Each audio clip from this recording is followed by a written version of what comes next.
നമ്മൾ കാണിക്കാൻ പോകുന്നത് കർക്കിടക മരുന്നാണ്. അപ്പോൾ ഇത് പ്രസവരക്ഷയായിട്ട് നമുക്ക് കഴിക്കാം.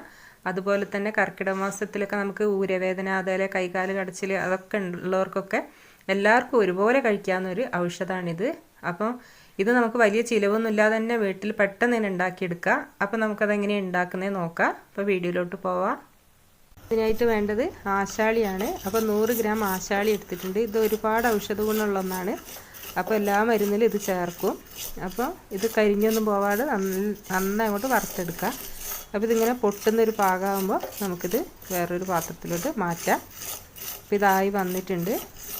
അപ്പോൾ മീഡിയം ടു ലോ ഫ്ലെയിമിൽ തീയാക്കാൻ ശ്രമിക്കണം, കാരണം കരിഞ്ഞു പോകും. ഹൈ ഫ്ലെയിമിലാണ്. പിന്നെ വേണ്ടത് നവരരിയാണ്. അത് 100 ഗ്രാം എടുത്തിട്ടുണ്ട്. അപ്പോൾ അത് നന്നായി അങ്ങോട്ട് വറുത്തെടുക്കുക, പൊട്ടി വരുന്നവരെ. ഇപ്പോൾ ആയി വന്നിട്ടുണ്ട്. അപ്പോൾ ഇനി മാറ്റി കൊടുക്കുക. ഇതൊക്കെ ഒന്ന് വായിലിട്ട് കടിച്ച് നോക്കണം. പച്ച കടിച്ചു കഴിഞ്ഞാൽ ടേസ്റ്റ് ഉണ്ടാവില്ല. അതുകൊണ്ട് തന്നെ നന്നായി വറുത്തെടുക്കുക. പിന്നെ വേണ്ടത് 100 ഗ്രാം എള്ളാണ്. എള്ളും അതുപോലെ തന്നെ വറുത്തെടുക്കുക. ഇതൊക്കെ നന്നായി പൊട്ടി വരുമ്പോൾ മാറ്റി കൊടുക്കുക. അപ്പോൾ പൊട്ടി വന്നിട്ടുണ്ട്. പിന്നെ വേണ്ടത് ഉലുവയാണ്. ഉലുവ നന്നായി വറുത്തെടുക്കുക. അപ്പോൾ എല്ലാ ഉലുവയും നന്നായി വറന്ന് കിട്ടണം. പിന്നെ വേണ്ടത് ചെറിയ ജീരകമാണ്. അപ്പോൾ അത് 100 ഗ്രാം ഇട്ട് കൊടുക്കുക. അതും തന്നെ നന്നായി വറുത്തെടുക്കുക. അപ്പോൾ ഇതൊന്നും കരിഞ്ഞു പോകരുത്. കരിഞ്ഞു പോയി കഴിഞ്ഞാൽ വേറൊരു ചുവയായിരിക്കും. അതുകൊണ്ട് നന്നായി വറുത്ത് കിട്ടുകയും വേണം. അപ്പോൾ ഇതും ആയി വന്നിട്ടുണ്ട്. ഇനി ഇത് മാറ്റി കൊടുക്കുക. ഇനി വേണ്ടത് ബദാമാണ്. അതൊരു പിടി എടുത്തിട്ടുണ്ട്. നിങ്ങൾക്ക് വേണേൽ നിലക്കടല ചേർക്കാം. അപ്പോൾ ഇതും ആയി വന്നിട്ടുണ്ട്. അപ്പോൾ ഇതൊക്കെ ഒന്ന് തണുത്ത് കഴിയുമ്പോൾ പൊടിച്ചെടുക്കാം.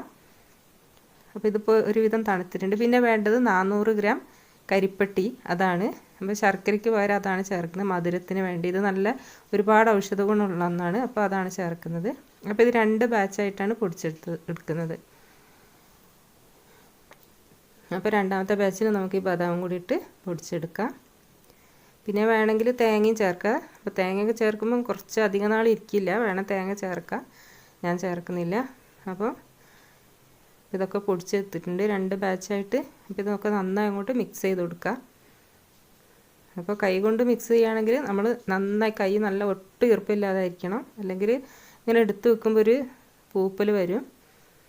അപ്പോൾ നന്നായി അങ്ങോട്ട് ഈ കരിപ്പട്ടിയൊക്കെ എല്ലാ വശത്തോട്ട് എത്തണം.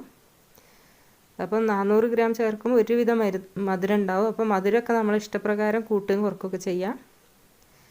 അപ്പോൾ ഇത് കണ്ടത് ഇത് നമുക്കൊരു മാസത്തോളം എത്തും. അപ്പോൾ രാവിലെയും വൈകിട്ടും അല്ല ഉച്ചയ്ക്ക് ഓരോരോ സ്പൂൺ വെച്ച് നമുക്ക് ഇത് കഴിക്കാം. അപ്പോൾ ഇത് ശരിക്കും ഭരണിയിലോ അല്ലെങ്കിൽ ചില്ല് കുപ്പിയിലോ അങ്ങനെയൊക്കെ സൂക്ഷിക്കുക. കഴിയുന്നോ പ്ലാസ്റ്റിക് ഇങ്ങനെ അളുക്കിൽ സൂക്ഷിക്കാതിരിക്കുക.